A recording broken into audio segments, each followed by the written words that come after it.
ending of my day, to see again the moonlight over Clother, and watch the sun go down on Galway Bay, to see again the ripple on a trout stream,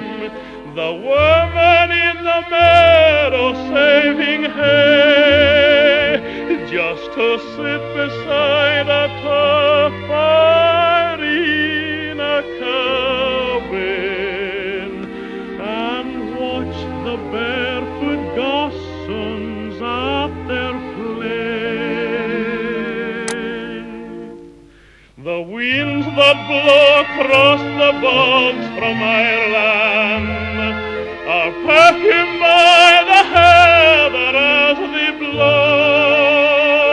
and the women in the uplands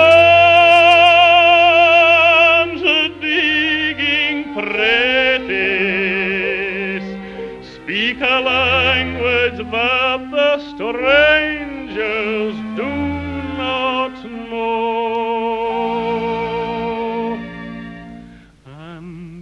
They come and try to teach us their ways. They blame us too for being what we are, but they might as well go try and catch a moonbeam